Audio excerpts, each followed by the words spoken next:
Love Island USA. Host Ariana Madix unpacks shocking Casa Amor return, spills tea on contentious Islander dumping. As Season 7 of the hit Peacock reality series continues to cause a stir among the Islanders and fans across the U.S., Madix breaks down the most jaw-dropping moments.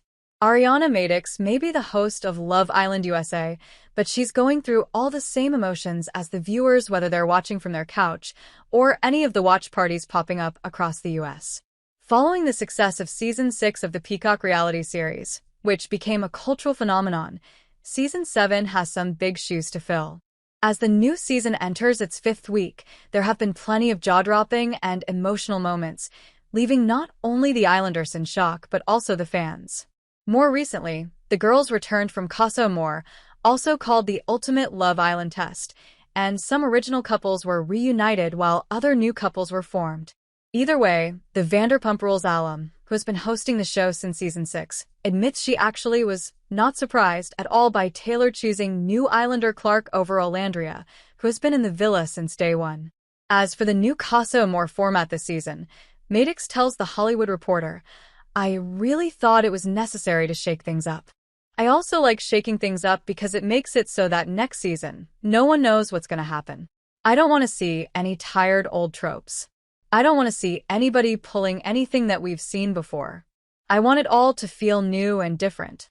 Below, Madix unpacks that shocking return of Casa Amor and spills insider tea on the viral Jeremiah and Hannah dumping, as well as her thoughts on the current couples. Going back to Casa Amor, what are your thoughts on the new format this season? I'm obsessed with it. It was so necessary because in the past you see Casa Amor people come in, you barely get to know them, and then they're gone. Or, if they are brought back to the villa, they're somehow villains, and it feels so unfair to them to have to go through that process. You also sometimes see the Islanders be loyal in situations where they shouldn't, or not really participate, or sometimes maybe someone thinks, "Oh, if I do some sort of big grand gesture coming back single, I can get away with certain things and coast through to the finale." There's been sprinklings of all of that through so many seasons, so I love the fact that we did this in a way that gave the Casa Amor Islanders agency to say who it was that they wanted to get to know and couple up with. I also love the way we did it, because it made it so there was no way to villainize any one of them.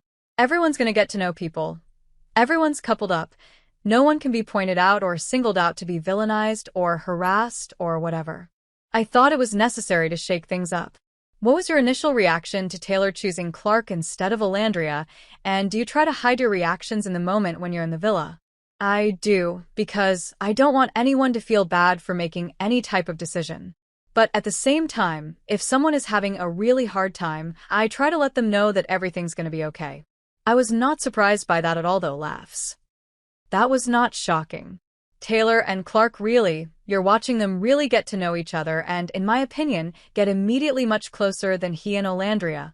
I felt like this was going to be great for Olandria because it was going to free her from thinking about Taylor for trying to be loyal to this man who's breadcrumbing her. I was hoping that Taylor would make that decision and stand on it because sometimes I feel like he's a bit wishy-washy and he worries a lot about whether or not people are going to be mad at him or he wants to be liked. I just want him to say, "Hey, I feel really strongly about Clark. She's who I want." The end. So we'll see how things progress. Of course, things changed so fast in that villa, but I predicted that. There's also some tension now between Shelley and Huda after the Heartbeat Challenge on Sunday night. Some fans are speculating that viewers didn't see all of Huda's performance, which may have caused the fellow Islanders' shocking reactions. Can you confirm if there was anything cut from her turn? I have no idea. If I was there watching in real time, I would be able to say. But I only saw what you guys saw, so I have no idea until one of the Islanders maybe comes out and tells us. I was impressed by the acrobatics of it all, laughs. Do you find it challenging trying to balance playing it cool when you're in the villa, since you technically know what America thinks, yet the Islanders don't? There have been some moments where it was challenging. There was the night that America voted who they wanted the bombshells to couple up with, and obviously the Islanders had no idea that vote was happening at all, and I knew what the results of America's vote were. I knew Iris was going to be put with Jeremiah, I knew Hannah was going to be put with Pepe, and I knew Jalen and Olandria are going to be together. I did not know how the Islanders would choose as far as who to send home. And even as I was announcing the results of America's vote, my heart was beating out of my chest. Mostly for Hannah and Charlie, because I was in the dressing room being told I had to wait. I was supposed to come in earlier, but Hannah and Charlie were having this incredible conversation on the balcony and their producers like, wait, just wait a second. So I'm in full glam, watching on the TV going, oh my God. Oh no, this is going to be horrible. Then when Charlie asked me if he could speak, I was like, yeah, speak. Please. I was shocked no one else spoke. I thought, oh, he spoke, he's good. They're going to understand. He and Hannah just had this moment.